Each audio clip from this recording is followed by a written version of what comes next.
Ladies and gentlemen, the President of the United States.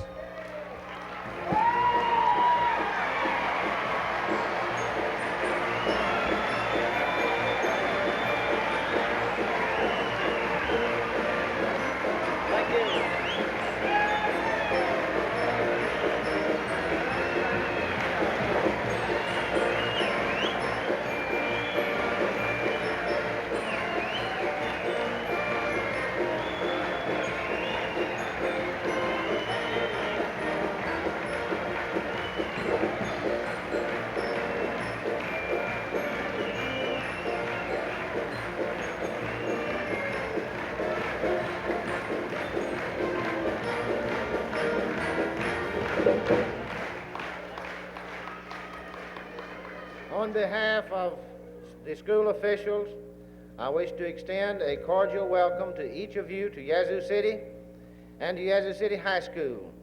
I sincerely hope that your visit here will be as enjoyable and exciting for you as your being here is for us. Our doors are always open. We hope you will come again. The fact that the first assembly program in our new high school plant is being conducted by the President of the United States of America challenges the future historians.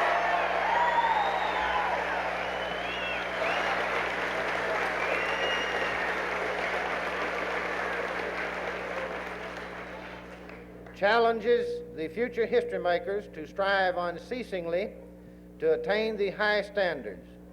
We feel a sense of gratitude and pride for the privilege of having such an unusual beginning. Mr. President, we welcome you to this occasion. Thank you. Thank you. Please be seated.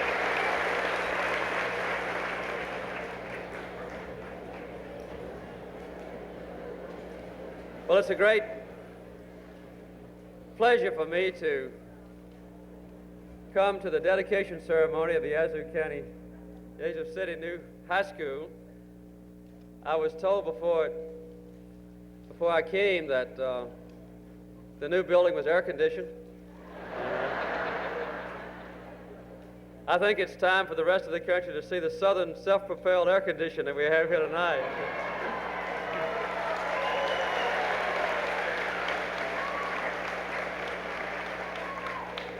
It reminds me of going to church at home, and I appreciate you letting me come and the great welcome that I've received already. I want to say just a word about the school itself because I think it typifies the South, Mississippi, Yazoo City attitudes. In a lot of places in our country, you couldn't get a school bond issue passed, particularly if the school classrooms were going to be filled with roughly 2/3 black students and 1/3 white students. But the people of Yazoo City, believing in your young people, having confidence in one another, and looking forward to the future with great anticipation and courage and confidence, overwhelmingly voted to build this new school, which will be occupied for the first time this fall, and I'm proud of you.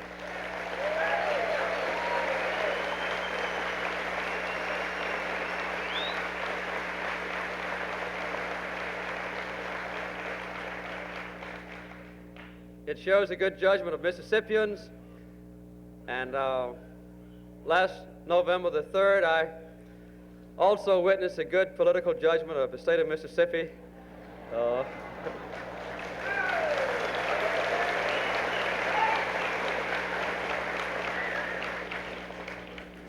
If we could have just changed 3 votes, it would have shown a good political judgment of Yazoo County as well. I've enjoyed this first almost exactly 6 months of being your president. I've tried to open up the decision-making process of our country to you and to people like you all over the nation. I think presidents, members of Congress, cabinet officers, federal administrators can make better decisions to the extent that we receive the judgment, common sense, and the benefit of the experience of people around the country. So I'm very grateful to have a chance to get out, away from Washington, to see and talk and listen to you and others like you. Earlier this afternoon, I went to Charleston, South Carolina, and I spoke to about 1,400 people there who represented the state legislatures of the southern states. I didn't talk about highway funds, welfare programs, revenue sharing. I talked about foreign policy. I talked about the interrelationship between our country and the Soviet Union. A very important speech that spells out our nation's policy, which might affect the lives of you and your children and your grandchildren in years ahead. Because I don't think that my visits to the South and other places ought to be limited to a discussion of just things that involve dollars and cents, or even important things like inflation or welfare programs. Our nation's international policies ought also to be understood by you, debated by you, discussed by you, argued by you, and ultimately decided by you. We've got a great country, and what we want, obviously, is to have the true character of the United States of America demonstrated in every action we take, not only in our own domestic affairs, but also throughout the world. And one of the great bursts of applause that came this afternoon was when I said that we are deeply committed to carrying out the purposes and the principles of the United States in our deep and permanent and unchanging commitments to human freedom and human rights. And you can count on that.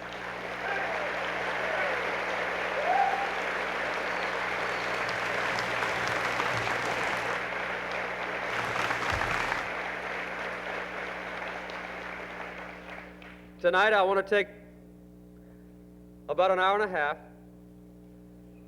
to listen to your questions and try to give you the best answers I can. I don't claim to know all the answers. I have a lot to learn. I learn a lot from people like you and from the members of your congressional delegation, from your state and local officials. And I think it's also good for the citizens of our country who are watching television tonight to learn from your questions, to see what are the things that concern the people in Yazoo City, Mississippi. So we'll start on my right in just a moment with the first question. And I think we have 4 microphones in the audience. And I'll try to keep my answers clear. I'll try to answer the questions that you actually asked me. If I don't know the answer, I'm going to tell you I don't know the answer. But if there's a question now, we'll start with the first microphone. Yes, sir. Would you tell me your name first of all, and then your question? Yes, sir. My name is Herman B. DeSale of Yazoo City. My question, Mr. President, relates to your proposal to balance the budget by 1981. I think most of us agree with that proposition, but many of us are concerned about possible impairment of ongoing programs that are vital to our local people: revenue sharing, the youth work programs, educational programs, and related programs that provide job opportunities. My question is, how will you go about establishing priorities to determine which of these programs may be modified or altered, and in what way? Fine, that's an excellent question. Our projections of the future economic growth of our country, based on normal circumstances, show that we can continue the programs that are doing a good job for our people that are in effect now, and with proper management, reorganization of the government itself, with the elimination of overlapping and duplicating federal programs and bureaucracies, we can have enough growth in federal revenues to give us both expanded programs and or tax reductions, which are very important to you, or a balanced budget. I think that we, if we are fortunate, can have both. Not only continue the present programs, but have some tax reduction and also balance the budget by fiscal year 1981.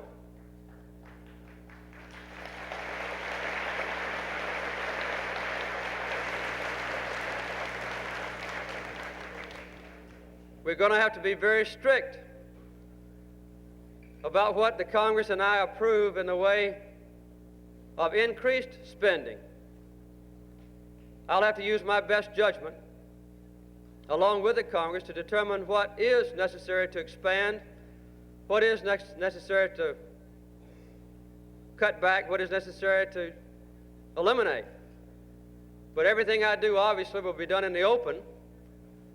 The Congress has a very close check on the President and vice versa. But I'm determined that in normal economic circumstances to give you a balanced budget before this term is over.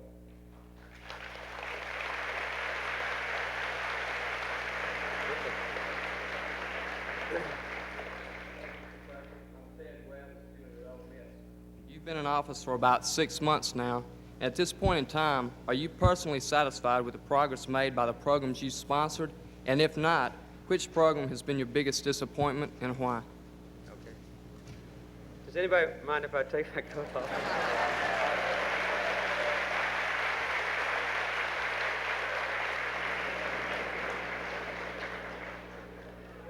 I got wet at the airport in Jackson this afternoon when I landed, a rain that they needed very much. And I've still got on the same clothes, so nobody can tell whether it's sweat or rain. I'll let you in on a secret, it's both. I've been very pleased so far with the progress that the Congress has made and the programs that I put forward in the campaign and also in my first meetings with the members of Congress. We asked the Congress to pass strict ethics legislation to remove the conflicts of interest that might exist between public officials in the executive and legislative branches, and they've done a good job with this. I asked them to give me authority to reorganize the executive branch of government, and the Congress gave me almost exactly what I wanted. I asked the Congress, in addition, to help me create a new Department of Energy, to bring all the 40 or 45 or 50 different agencies that have been responsible for energy together in a coordinated, well-organized, bureaucratic entity so that we could have a carrying out of an energy policy. And I think it's accurate to say that this month I'll be able to sign that legislation. I asked the Congress to help me stimulate the American economy. And they did so to the tune of about $21 billion to put our people back to work. Later in December, we had an unemployment rate of 8.1%. That's down now to about 7%. We have more than 1 million people at work now, more than we had when I came into office. And as you know, the inflation rate is now leveled off. Still too high, but it's leveled off. We have summer programs for young people amounting to about 1.1 million jobs for them.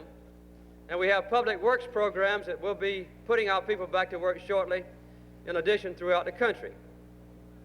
These basic programs have already been passed. We've had a $4 billion permanent tax reduction already, which means that an average family that makes $10,000 a year will have a 30% permanent tax reduction. So far, we've had good progress. We are now dealing with some very difficult additional subjects. One is a comprehensive policy on energy. We've never had that in our country. We are one of the few developed nations in the world who hasn't.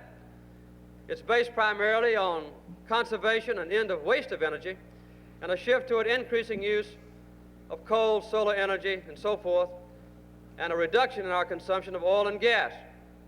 The Congress is now struggling with that. I think it's accurate to say that they'll complete this work before they adjourn for the year in October.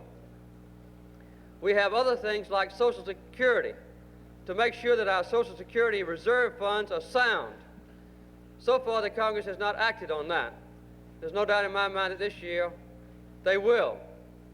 So I would say that the major programs that we put forward already are well on the way to being passed, with a lot of other programs, strip mining legislation, agricultural bills, later welfare reform, tax reform that's still to be presented.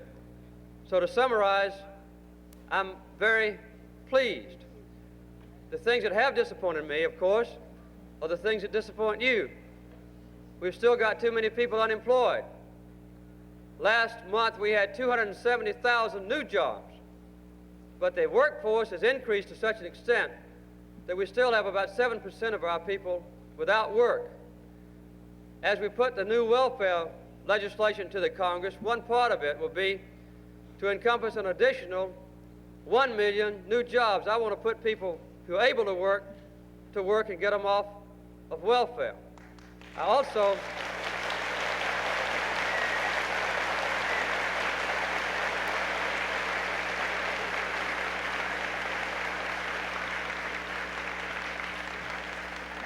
of course, want to make sure that those who are on welfare who cannot work are treated with respect and decency and an ability to live with pride in themselves and not be ashamed.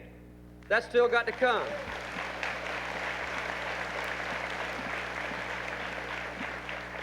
And the inflation rate is still too high. So in domestic affairs, we still have not been completely satisfied. We're working on a SALT talk with the Soviet Union to cut down on atomic weapons. We haven't made enough progress yet. We're still trying. We're trying to get a comprehensive test ban so we won't have any more tests of atomic weapons. We're trying to bring peace to the Middle East, peace to Southern Africa, and these things still have to be done. But I think the progress is in the right direction. So we've had kind of a mixed bag the first 6 months. I think we've done a lot of new things that had been avoided or ignored for a long time, and I've been overall pleased. I've enjoyed it. So far, I like the job very much.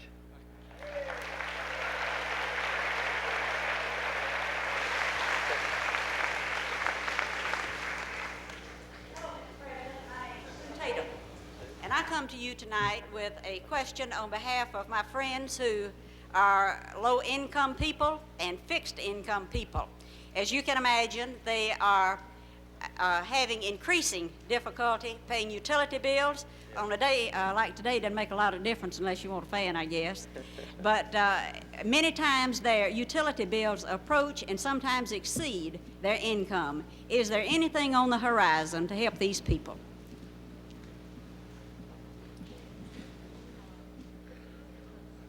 I wish I could give you good news, Ms. Tatum. But I think no matter who's in the White House, no matter who's in the Congress, that the price of energy is going to go up. We're simply running out of oil and natural gas, and the production of coal, atomic power, solar energy is going to be more costly in the future. The major effort that we're putting forward in the energy program is to cut down on waste. And for a family that is poor, whose utility bills are very high, the insulation of homes, the stopping of the use of electricity during the time of day when the demand is very high, the change in the rate structure of electric power to make sure that big business doesn't get very cheap rates and the homeowners get very high rates. Those are some of the things that we are doing. But my guess is that in 5 years from now, the price of electricity, the price of gasoline, the price of natural gas, the price of propane, the price of coal is going to be higher. And so the only solution seems to me a much fairer distribution of energy and also a great reduction in how much energy a family uses to meet its own needs. It's not a hopeless case. I might close my answer by saying this. Germany, Sweden, Japan, other countries have the same standard of living as we do. Their families have just as good a life as we do, as far as the material things are concerned. They use only 1/2 as much energy as we do. So I think we need to cut back on the consumption and waste of energy. That's the main thing to do. The last point I want to make, another one, is we need to control inflation. The government can't do it by itself. I've been very disturbed today to find out that one of the largest steel companies is increasing its price for steel products another 7 or 8% for tin plate materials. This means that they've increased the price of that particular steel product 12.5% since last September, less than a year. I don't think it's necessary.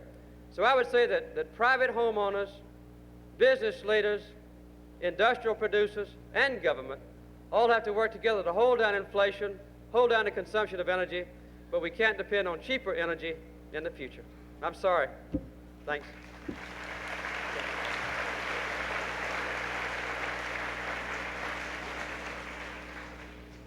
Mr. President, my name is Roger McGrath, and I am employed by Southland Oil Company, a small independent oil company which built our first oil refinery here in Yazoo County almost 40 years ago. We compete in the marketplace against major oil companies with abnormal advantages due to their control of crude oil supply, prices, and economy of scale. In your energy address to the nation on April the 20th, and we applaud you for facing the energy problem, you recognized the problems we independents face and called for improved antitrust enforcement based upon separate accounting for separate functional segments of the oil industry. But the proposed national energy legislation does not reach these issues, and some administration spokesmen seem to express other views, even to the effect that independent refiners are expendable in our nation's overall energy program. My question is, do you still intend to take these actions to protect competition and preserve the competitive viability of your small independent refiners, and pending long-term solutions, would you support the continuation of present federal programs designed to provide temporary solutions? Yes. The basic question is whether or not we'll do what we can as an administration to treat the small and independent oil and gas companies on the same basis as the large ones. Also, I understand your question is whether or not we're going to vigorously enforce the antitrust laws, which do mean, if they are enforced, that the true competition in our country can be restored. The answer to both those questions is yes. Thank you, sir. Thank you, sir.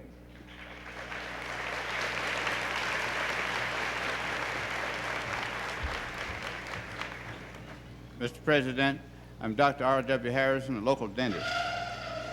I would like to ask, what are your plans for increasing the availability of all phases of health care to rural, underserved areas, and do you believe that Public Law 93-641, dealing with health care delivery, can be implemented effectively? You're going to have to tell me what Public Law 93-641 is. Let me answer part of your question. I'll let you ask me that following up.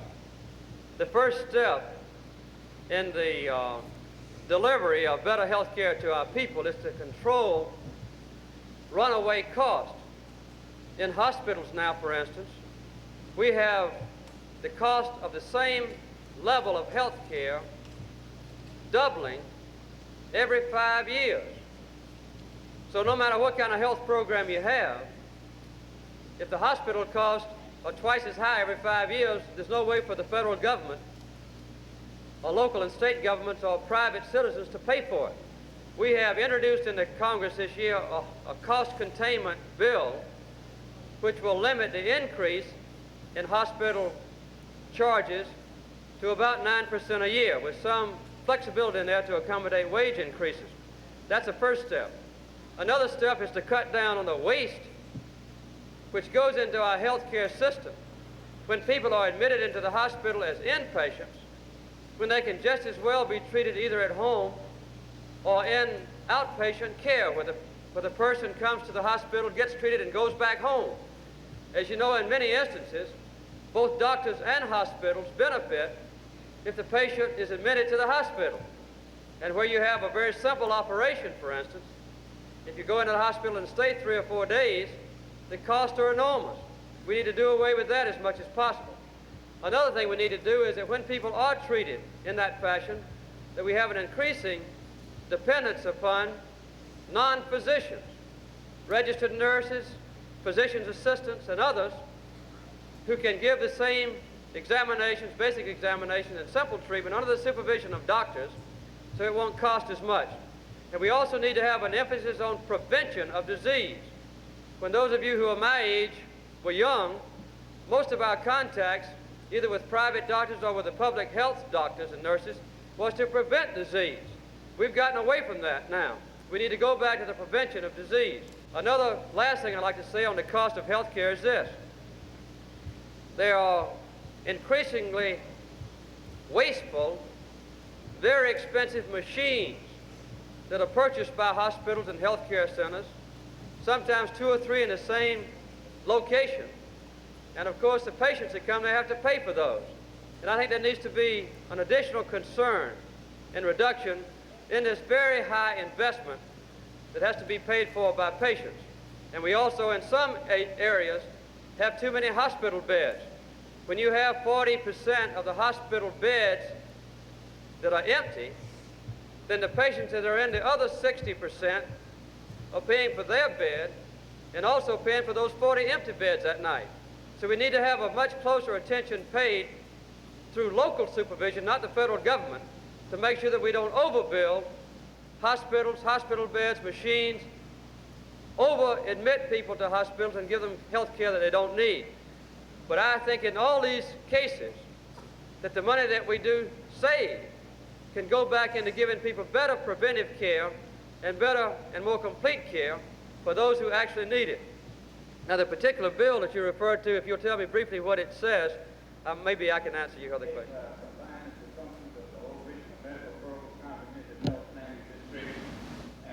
Does some of the things that you just mentioned, you must establish a certificate of need for Yes. new beds, for new machines, any new facility?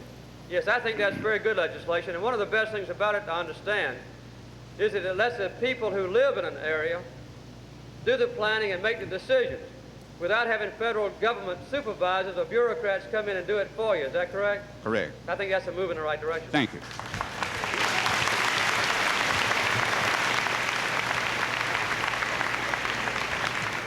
Mr. President, my name is Tom Espy, and in light of the recent developments in SBA's 8A set-aside programs, what is your posture or the posture of the President on the continuation and expansion of minority and disadvantaged economic development programs, especially those programs in the Department of Commerce? I'm going to be frank with you. I think in the past that in many areas the minority citizens have not been given an equal opportunity in the business world. When I came home from the Navy in 1953, I started a business, and I needed, 3 or 4 years later, to get a loan. I went to the Small Business Administration and got a loan. I belonged to a prominent family in town, and so I had every assistance that I needed from the local banks, from the Small Business Administration. They would send senior businessmen down to Plains to help me with my business, to make sure that my accounts receivables were not too high, that I didn't overextend myself on loans, that my inventory was not too much, that I ran my business properly. But quite often, minority new business people, or sometimes women as well, when they get a loan from the government, or partially supported by the government, have not been treated that way. Sometimes they've been given just enough of a loan to go into bankruptcy, and they've not been given a chance to work their way into the learning process. This is what we are trying to address in the Small Business Administration, in the minority businesses part of it, and throughout the entire Department of Commerce. As you know, there have been some scandals revealed recently where the government had made loans to minority business people as a political payoff.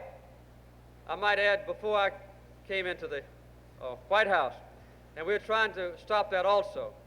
I had a meeting today with Perrin Mitchell, who's head of the Black Caucus, this morning.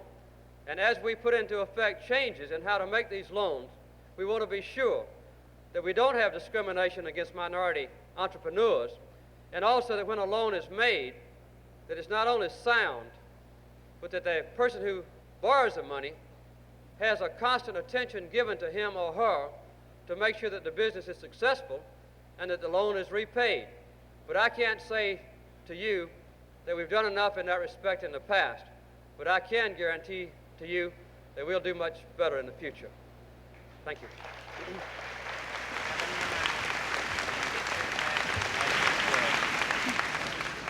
Mr. Carter, my name is Mary Tucker, and I would like to know, how is it to be a president? Thank you, Mary. Well, Mary Tucker, nothing would please me better in about 30 years than to have you find out how it is to be president by living in the White House yourself as president.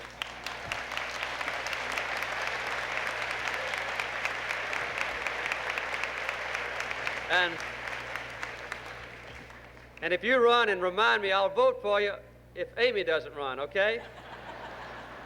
Let me say, though, to answer your question additionally, it's a good life. I spent 2 years, Ms. Tucker, campaigning around this country. I came into Mississippi a lot of times. So did my wife, all 3 of my sons, all 3 of my daughters-in-law, my mother, and my sister, and many Georgians. And we learned a lot about Mississippi, and we learned a lot about the other states in the nation.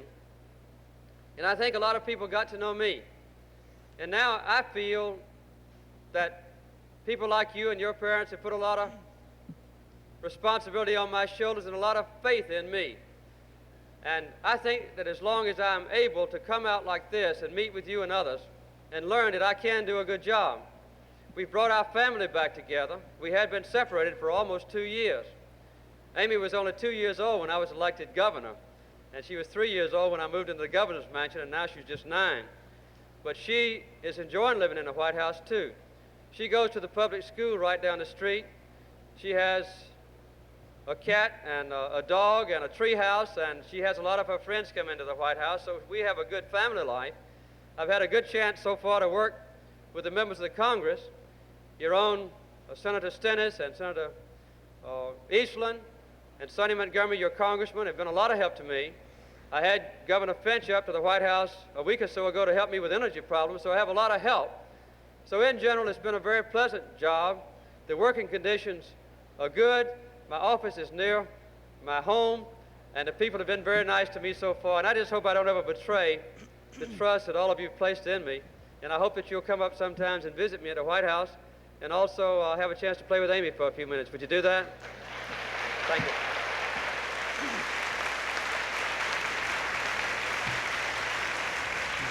Mr. President, my name is Everett Beers. I strongly support your position on human rights as manifested in your foreign policy statements. I'm very sorry that I missed your remarks on human rights this afternoon.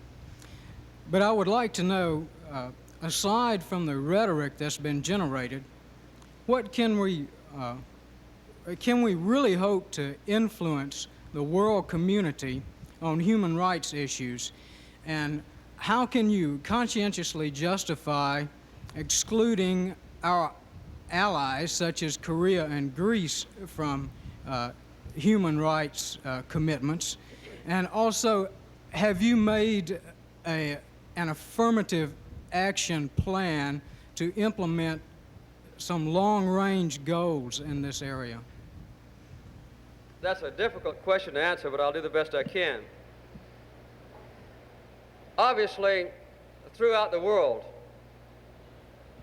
I think in every country without exception, in the heart and mind of every person, there's a desire to be free, to make one's own decision, to speak without fear, to have a chance to express one's political beliefs, to seek different kinds of employment without interference by government, not to be dominated by officials who have power, not to be imprisoned without adequate charge, and not to be tortured when one is arrested, whether or not a conviction has been carried out or not. So what we began to speak for 6 months ago is nothing new. It doesn't exist just in democracies or free countries like ours. It exists in the nations that are most dominated by totalitarian governments. I think that my voice and others like mine all over the world, including, I hope, yours, when raised for liberty, for human dignity, for freedom, has a cumulative effect. We don't have any desire to go into a country with force and try to change their form of government. But I think it's accurate to say now that when an open spokesman for a minority group anywhere in the world is arrested, that it's a very newsworthy item. And we've seen recently in Argentina, 342 political prisoners who had been there for a long time released. In Korea now, just this week, political prisoners who had been in prison for a long time are being released. And I think it's accurate to say that the trend is toward an enhancement of human rights. In Belgrade, Yugoslavia, this October, there will be a very open and wide debate, I would say, for at least a couple of months, part of which will be devoted to human rights, whether or not families can be joined together, whether people who want to leave a country can do so without being punished. And the Soviet Union signed the Helsinki Treaty. It will be debated. So did Poland, Yugoslavia, Czechoslovakia, the United States, the Western allies of ours. And all of us, including us, the United States, are trying to look good in the eyes of the world. I think the progress is going to be quite slow, but I believe that in the long run, our efforts will be successful. But I am afraid that if the United States does not take a strong position, that the cause of human rights is going to be damaged very severely. And I also believe that we've ignored this question too long. I think it was time this year, following our own 200th anniversary, to raise again a beacon light that will make our people proud and say, we stand for something. We stand for the same thing that inspired Thomas Jefferson and George Washington, Benjamin Franklin, and others to offer their lives, if necessary, to found a country based on freedom. And I think this is a good move.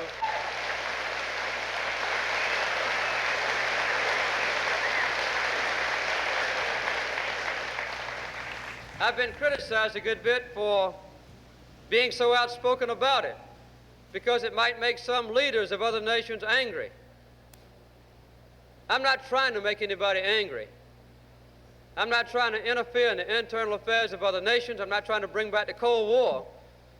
But I'll say this, as long as the American people back me on the subject, we'll never stay quiet on the subject of human rights.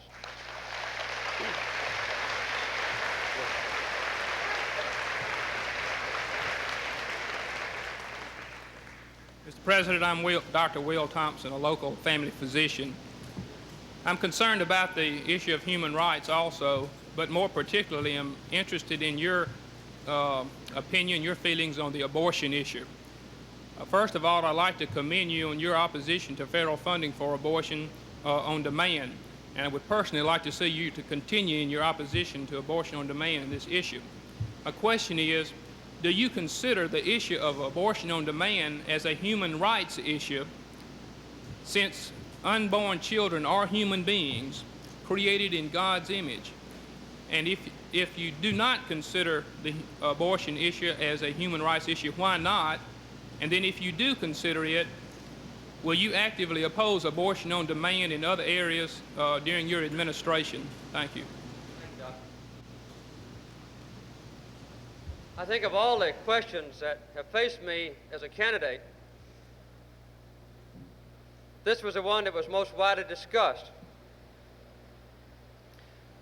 The Supreme Court has ruled in several instances on the abortion question in recent years. One basic ruling has been that at the first stages of pregnancy, that a woman has a right to have an abortion. Georgia had a law that prevented abortions, except in the case of danger to the mother's life or when the pregnancy was caused by incest or rape. As governor, I personally supported that law. When the Supreme Court struck it down, we passed the most conservative abortion law possible under the Supreme Court ruling. I do think that the abortion issue involves the question of human rights. There's an inherent conflict in the basic discussion. The right of a woman to have control over her own body, free from interference by government, and on the other hand, the right of the embryonic child to live. The Supreme Court has drawn a line between the first 3 months of pregnancy, as you know, when abortions are permitted, and the other roughly 6 months of pregnancy when very tight constraints are placed on the right to have abortions. That's an arbitrary line that's drawn, and as president, I support the ruling and will enforce it to the best of my ability. I don't favor the federal government financing abortions. The last year, about 300,000 abortions were paid for by federal funds. I was told that in the District of Columbia this past year there were more abortions than there were births. I'm afraid that to take a very permissive stand on abortions, paying for them, which puts them in the same category roughly as other contraceptive means, will be an encouragement to depend upon abortions to prevent pregnancy. So I would rather emphasize, as president, and I might say the secretary of HEW agrees with me completely on this issue, Joe Califano, I would rather emphasize the prevention of the pregnancy at the time of sexual intercourse, and not to have the woman, who might be very poor and very ignorant, depend upon abortions as a way to terminate a pregnancy because of carelessness or sometimes deliberate act. It's very disturbing how many of the recipients of federal payments for abortion in the past have been repeaters. They come back time after time for additional abortions, which show that it's not entirely ignorance. So with a good education program, with a firm stand not to encourage abortions as a normal way of life, and with the provision to poor people of government-supported contraceptive devices if the person believes in their use, these are the alternatives that I personally favor in preference to abortions. Thank you, sir.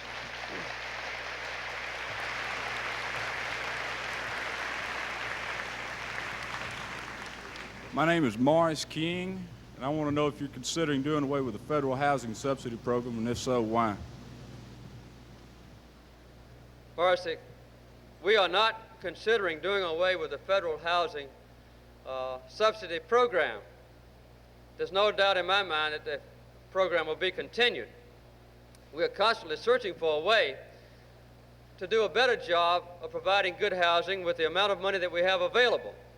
And both Secretary Patricia Harris and Secretary Califano at HEW, Bert Lance at the Office of Management and Budget, myself and others, are trying to see a proper balance on how limited federal funds might be made available. I believe in family home ownership, and in many instances, there's no way for a family to finance a home without federal assistance in the acquisition of a loan and sometimes interest subsidies. Among young people, older people, the 202 programs to provide housing for them with a reasonable monthly payment ought to be continued. We also, of course, need to continue the Section 8 program, which provides decent housing for those with very low incomes. The question that is being addressed is, with a limited amount of money for housing, how to make sure that we don't spend too much on very expensive homes for just a few people, when many more hundreds of thousands of American citizens do without housing subsidies at all. But to answer your question in one word, about whether or not we're going to do away with the housing subsidy programs, the answer is no.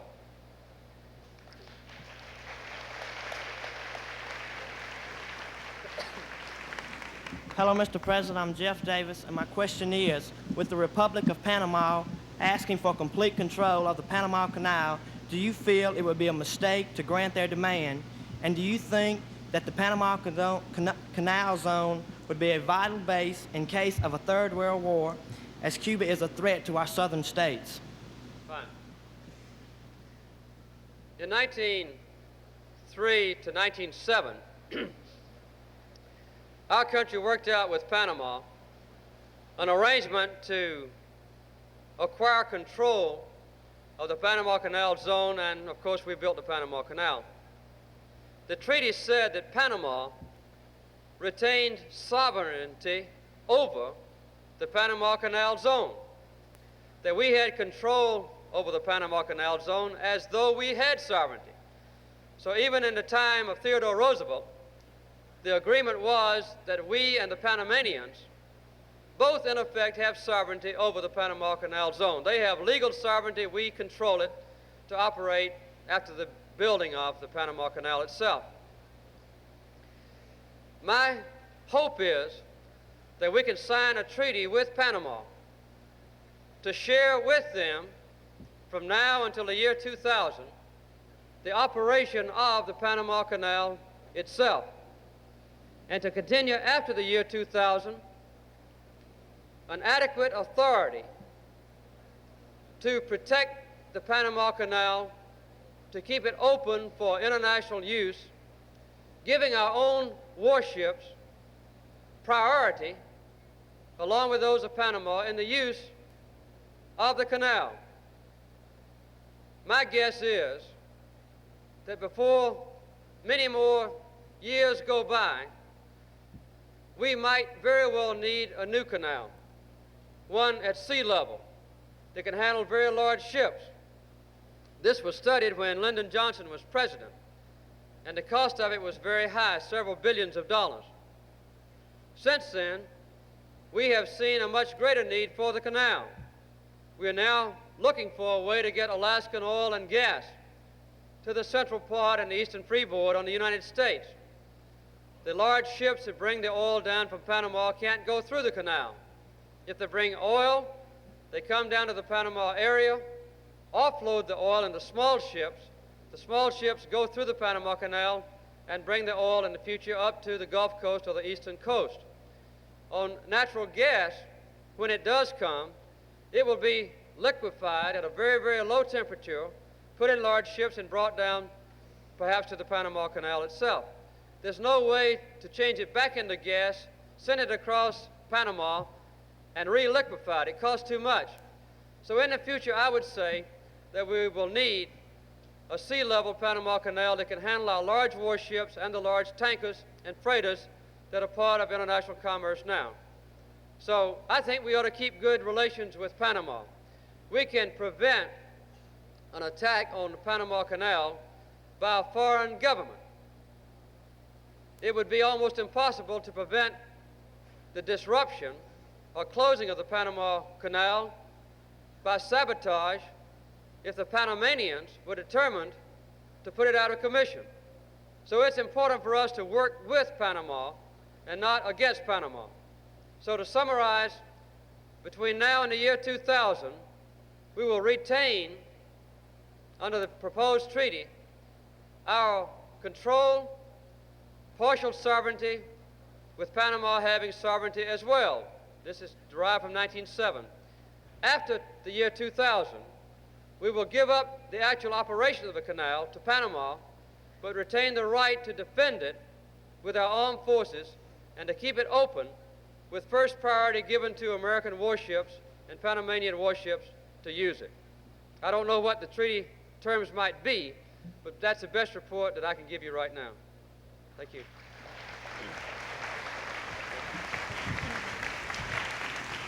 Hello, President Carter. My name is Jeff Hogue, and I'm a student at the University of Tennessee. Last year, yourself and the Democratic Party proposed the creation of a national health insurance program, and I was wondering if you would briefly explain how such a program would work and how at the same time you could accomplish your goal of decreasing the budget and the national deficit with a program of such outrageous spending. Okay. I've described in general already some of the principles that ought to be used to cut down on the cost, which is the first step under the bill we've already presented to Congress, to cut down on unnecessary health care, to have more emphasis on prevention, outpatient treatment, the use of paramedical personnel, and so forth. We presently spend in this country about $600 a year for health care, by far more than any other nation on earth. And I believe that without any substantial increase in the total expenditures, we can have a good health care system. If we put one in, and I would like to see it done, a comprehensive health care system, then the financing of it will still come either from taxpayers, which it presently is now to some degree, private users of health care, and other organizations formed like Blue Cross, Blue Shield by the citizens ourselves. I personally prefer the health insurance program to be administered to the extent that it can on a competitive basis by private insurance firms like Blue Cross, Blue Shield. When it's obvious to me and to the Congress and ultimately to the American people that the government should play an additional role in managing the health care insurance system, then I would not hesitate to do that. No matter what we do, this program needs to be phased in over a fairly long period of time. By early next year, 1978, we will be prepared to present to the Congress a comprehensive nationwide health insurance program with emphasis on the things that I've described to you. I think without substantial increase in the total cost, and in a way emphasizing the private sector as much as possible, but without fear of having the federal government participate to the extent that I and the Congress think is necessary. Thank you.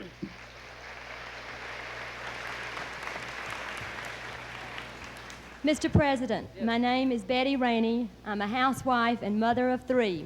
Welcome to Yazoo City. Thank you.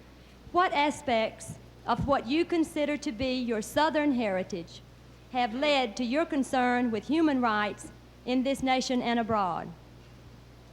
Okay. When I answer this, I don't want you to feel that all the characteristics that I described to Southerners are not also shared by people who live in other parts of the country. But I think that we have always been a deeply religious people in the South.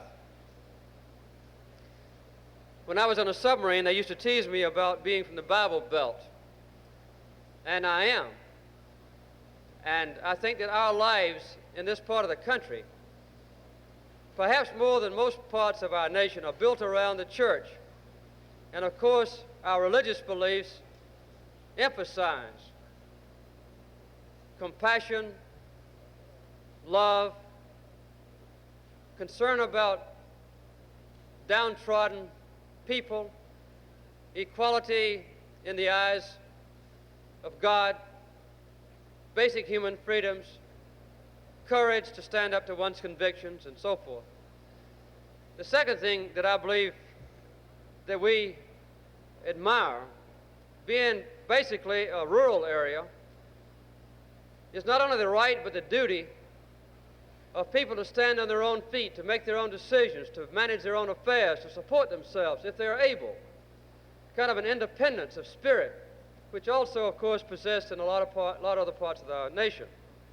Here again, the value of individual human beings is very important. We, in the South, in the war between the states, seceded from the Union as an expression of independence from the federal government. When the war was over, we came back into the Union.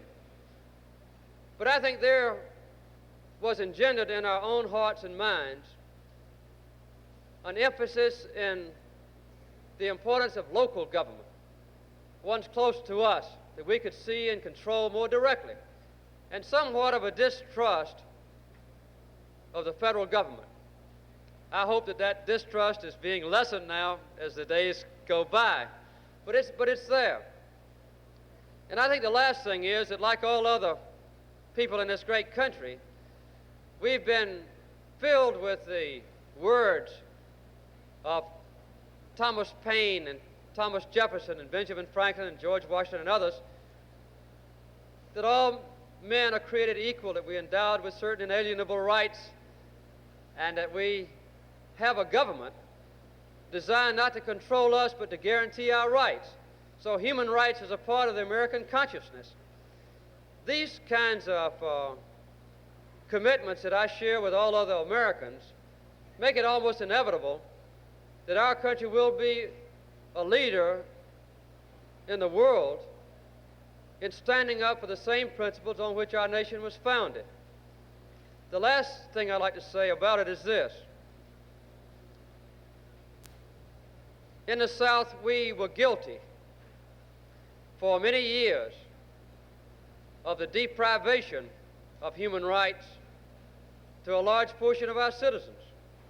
Now to look back 20 years when black people didn't have a right to vote, didn't have a right to go to a decent school, quite often did not have equal opportunity to seek or acquire a job or to get a decent home, is an indictment on us. And I think it was with a great deal of courage that the South was able to face up to that change. I personally believe it was the best thing that ever happened to the South in my lifetime.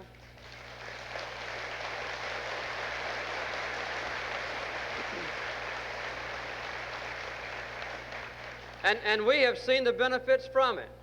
Now we white people and the black people who live near us can work together on common problems and share trials and difficulties and seek common solutions. I think it strengthened the South, and I would not be here as president had it not been for the Civil Rights Acts and for the courage of some leaders, and I don't claim to be one of them, who changed those bad aspects of the South to the present greatness of the South. So from the good things and the bad things in our heritage, it made the human rights issue be very vivid to me, but I'd say the most important aspect of it is that it's part of the consciousness of the free people of the greatest nation on earth, the United States.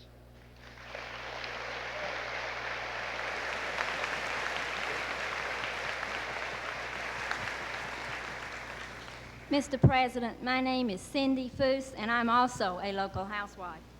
The U.S. Corps of Engineers presently has a project underway to strip large areas of hardwood forest from the banks of the Yazoo River, allegedly to aid navigation. Many landowners and conservationists oppose this project.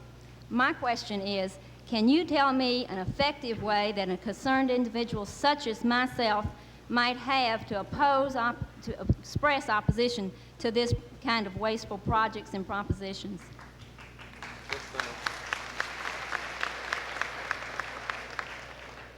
I would say that one of the ways that you as a private citizen can help is to ask a question about the subject on nationwide television to the President of the United States.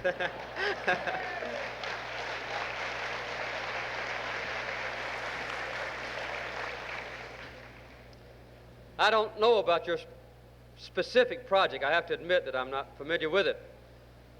But I think that the Corps of Engineers, at least since I've been in the White House, is beginning to change its concept about what is a good expenditure of taxpayers' money and what is not. In my opinion, it's much more valuable to have a wild stream and swampland and hardwood forest the way God made it than it is to have an open ditch that has been destroyed to some degree. But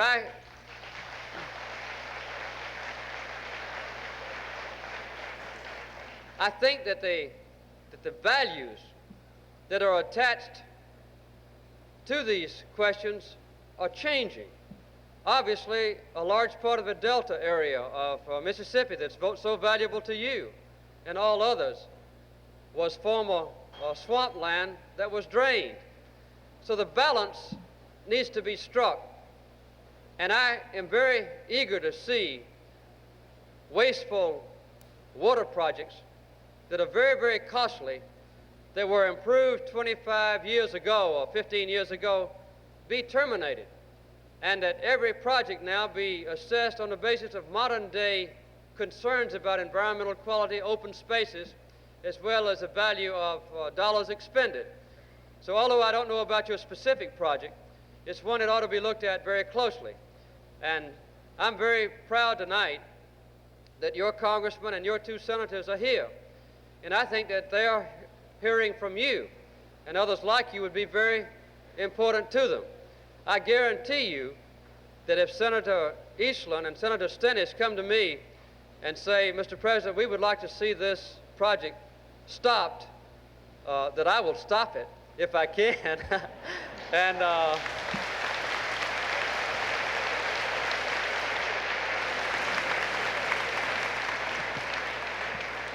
I might add very quickly that the House of Representatives passed, over my objection, almost all the water projects that I wanted to veto. But under the leadership of Senator Stennis, about half those water projects were eliminated from the appropriations bill. And I'm very deeply grateful to him and others who supported my position. Mr. President, my name is Kenneth Helton, and I manage the local Sunflower grocery store. My question is, what is being done to ease the tax burden of the middle-class working people? And how will the federal government go about this? Also, Mr. President, as Jerry Clower might say, we need the federal government to shoot up here among us. We need some relief. I think Jerry's here tonight.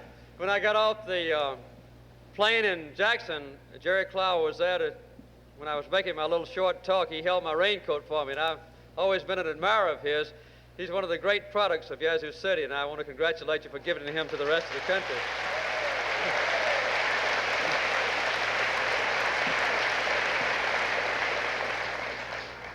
A lot of the country philosophers and country comedians, even the country popular song composers, express concerns like yours very clearly to the rest of the world, and I'm thankful for it.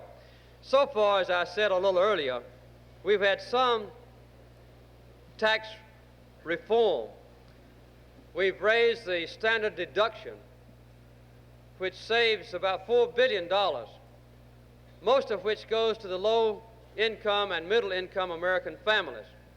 For a family, for instance, to repeat myself, that makes about $10,000 a year, their income taxes will be reduced because of this legislation already passed and signed into law, about 30% per year. We are now working on a comprehensive tax reform package, which has three basic goals, one of which is to be much simpler. The second one is to remove as many of the tax loopholes as possible and to be fairer.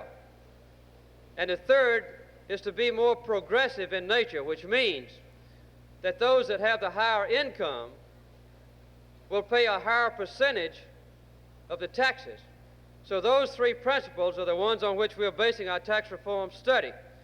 I will be recommending to the Congress this comprehensive tax reform no later than the adjournment of Congress in October. They won't have time to vote on it this year.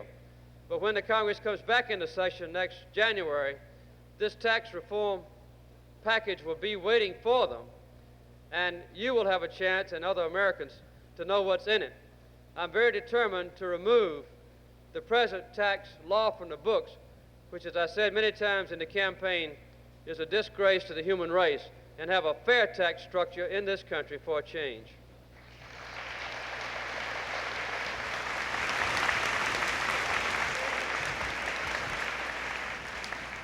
Mr. President, my name is Sam Ray. The Occupational Safety and Health Administration has recently announced that they are screening their regulations to take out unrealistic ones. Since 1970, small businessmen have been complaining to their congressmen and others in Washington about OSHA's tactics. What will be done in your administration to safeguard against further abuses of power by federal regulatory agencies?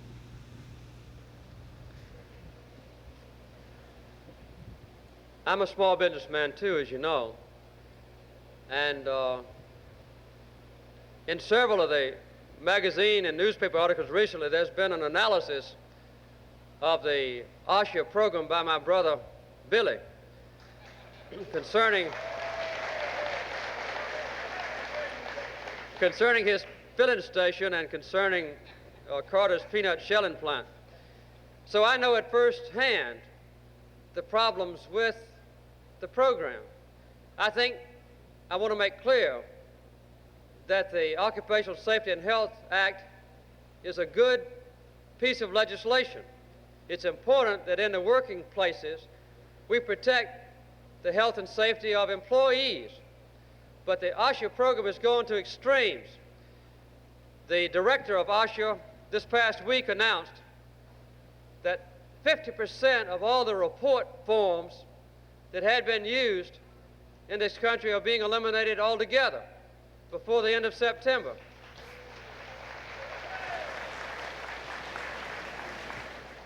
And that the other 50% of the reporting forms are being substantially simplified.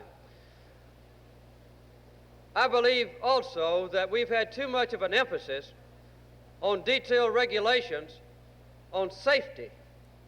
For instance, if you had to go home and write for me every possible description of a safe chair or a safe stool or a safe ladder, it would take you a year to do it. And it would take a 200-page volume to describe every possible danger that could be related to a ladder or a chair. I think the federal government ought to get out of those kind of detailed safety precautions when the worker can observe with his or her own eyes that a danger exists, and then have the safety regulations covered, perhaps by increases in the payment for workman's compensation if an employer does have a dangerous place for the employees to work. It's a little different in the case of health, because, for instance, in my peanut shelling plant for years, we treated peanut seed with what's called sericin, which is a mercury compound. I had no idea that it was poisonous, and neither did my other employees that worked with me in the shelling plant. But had we had OSHA back then in the 50s and early 60s, they could have told us that a mercury compound was dangerous to our health, because an employee can't tell what is dangerous.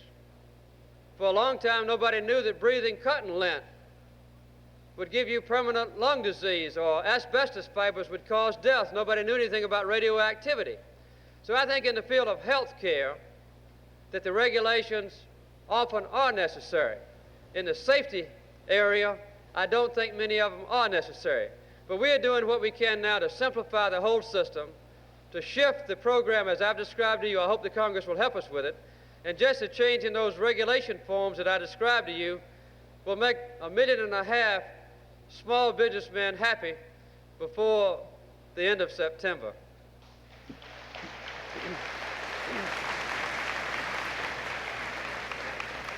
Good evening, Mr. President.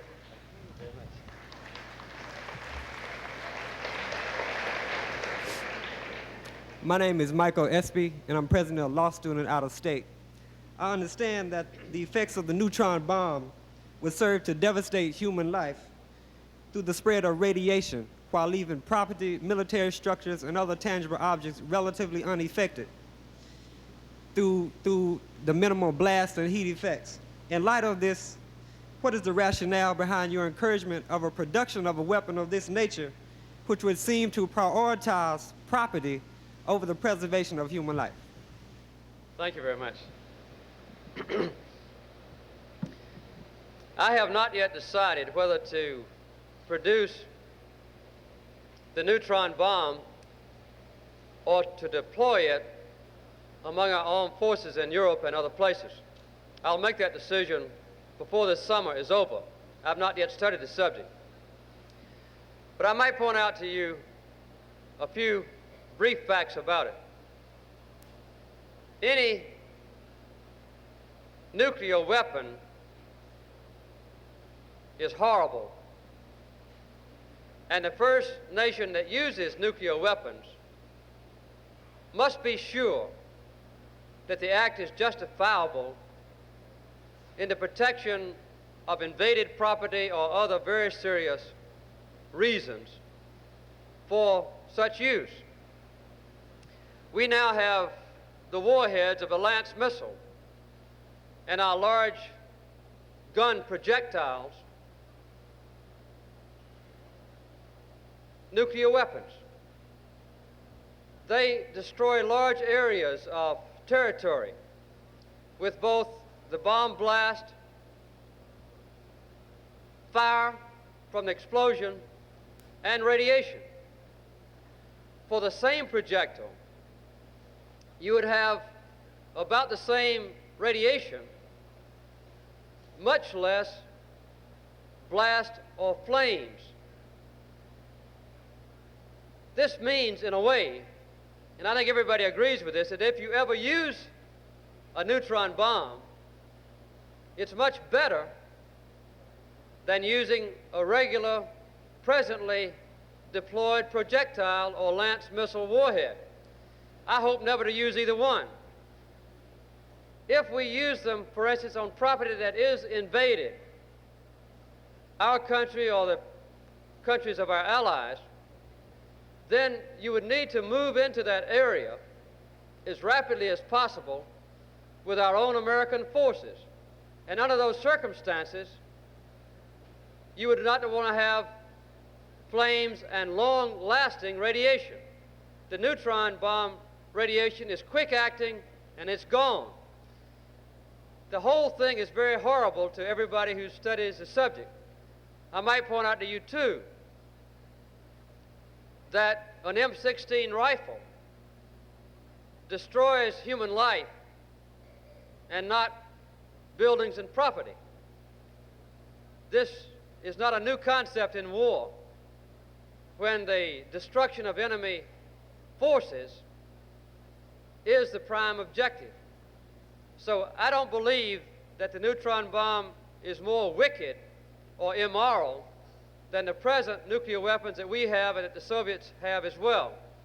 The argument against the neutron bomb is that because it is, quote, clean, unquote, that there might be more temptation to use it. That would not be my own attitude as long as I'm president, because I have a fear that once nuclear weapons are used, even the smallest ones are used, that there is a good likelihood that the nuclear war will escalate rapidly into the exchange of very heavy weapons between the warring countries. So there are arguments on both sides of a neutron bomb. If you have a projectile and use it, it's better. I would not let its characteristics cause me to use it quicker, and I don't look on it as a way to prevent war. So I'll make a decision later on this summer based on these principles that I've described to you, and I hope and pray that I'll make the right decision. Thank you. Mr. President, Yes. first off, I'd like to thank you for correctly pronouncing the name of this great city, Yazoo City. Secondly, I'd like to ask you my question, which I might deals... say that some of my staff members who speak with a heavy German accent, when they asked me where I was going, I said Yazoo. They said Gesundheit. But I've known about Yazoo City all my life, and I've known the good sides and bad sides of Yazoo. As you know, one of the most horrible scandals that we had in Georgia was when Yazoo belonged to Georgia, and we had the Yazoo frauds. But we didn't know then the value of your beautiful farmland. And I also, of course, have seen the tremendous leaders that have come out of Yazoo City and all the people who live in the South, I think the rest of the nation know about Willie Morris and others who have written beautiful things about the South, and I'm very proud to be here. And I think after tonight, maybe even more people will know how nice Yazoo City is.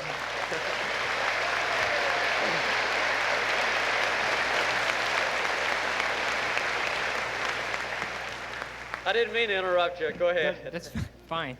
Recently, you agreed to support major changes in the nation's labor laws, which will have the effect of making it much easier for big labor to organize in the South. I wonder if you please could explain that for us, please. Yes. I'm not sure that the purpose of the legislation would lead to a heavier organization by big labor in the South. What the legislation does is expedite and makes clearer the law under which factories can be organized. If under the existing National Labor Relations Board regulations and laws, workers in a plant vote to organize, then the new proposals would make sure that management has to comply with the law. There's no doubt about that. It also provides for a quicker determination of labor disputes. It also does protect workers who are injured in violation of the federal law. So it would expedite the determination of a labor dispute. It would make sure that the present laws are enforced more quickly and fairly, but I don't think that the legislation would lead to more rapid establishment of union workers in the South. There is a heavy emphasis now on unionizing some of our plants in the South. I don't think this legislation would affect it one way or the other in any material way. But it will be simpler, quicker, clearer, fairer legislation, and I think it would be beneficial to the country.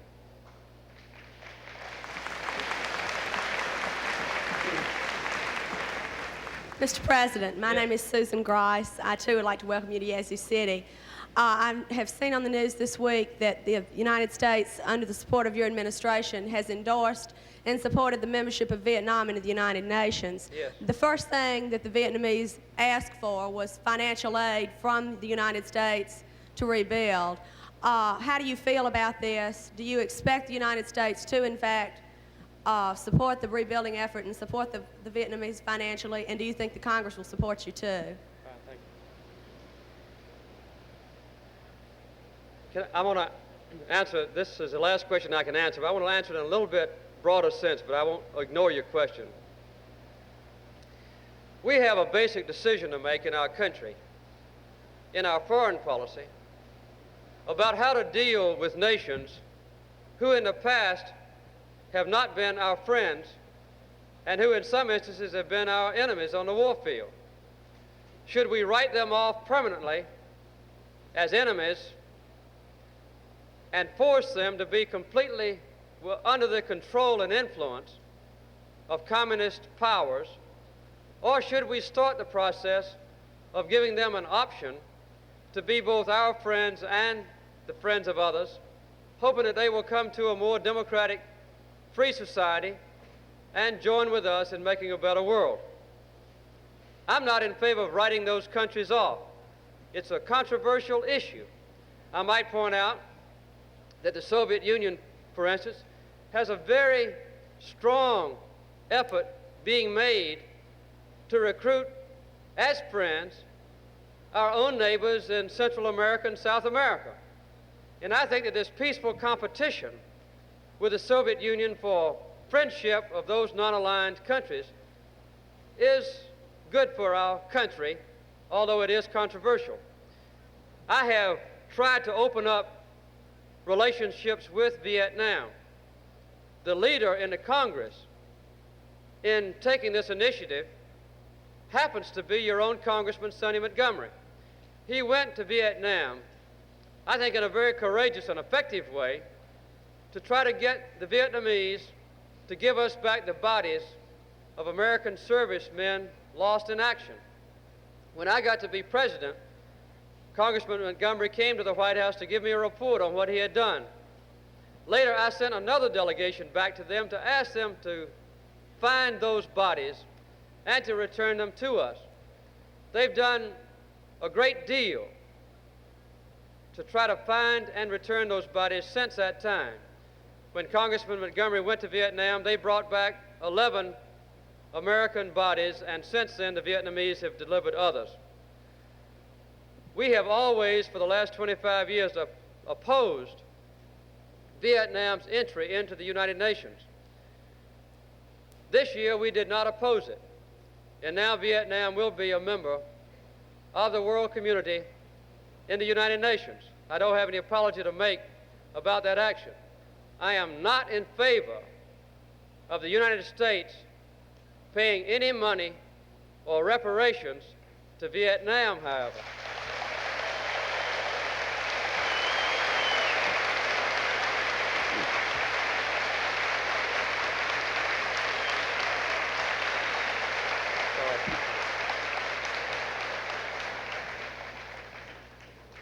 Our time is up. The networks want to have about 8 or 10 minutes to close out after I go. It's now an hour and 20 minutes, and they tell me that I need to close. Before I leave you, I would like to say this. I've enjoyed being here. The quality of your questions has been no surprise to me.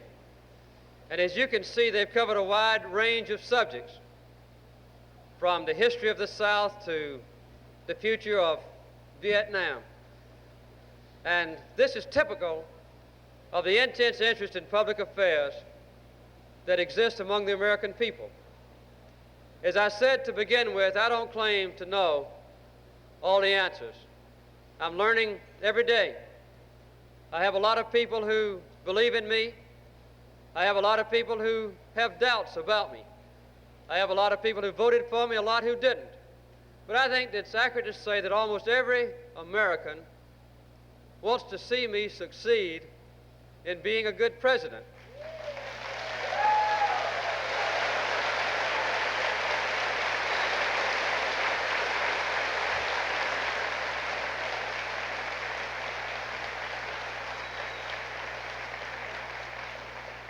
Because to the extent that I do succeed, your own lives and those of your family will be better, freer, and fuller lives. We are partners in shaping what our country will be. You're partners with me. And I hope that I can serve in such a way that would increase your own confidence in our government, increase your own confidence in the federal government, which in the South sometimes has not been a pleasant phrase, and that I can convince the American people that the government in Washington is your government. These hopes that I have are dependent on you for realization. If you withdraw and lash out and condemn and criticize your own government as a general proposition because you don't like one or two things that happens, our whole country is weakened. But to the extent that you participate in the debates and try to correct mistakes and let us know what you want done in Washington and participate with us, to that extent we'll be a success. I'll do the best I can not to disappoint you, and I ask for your support, your advice, your counsel, your criticisms when I make mistakes, and your prayers every day. Thank you very much.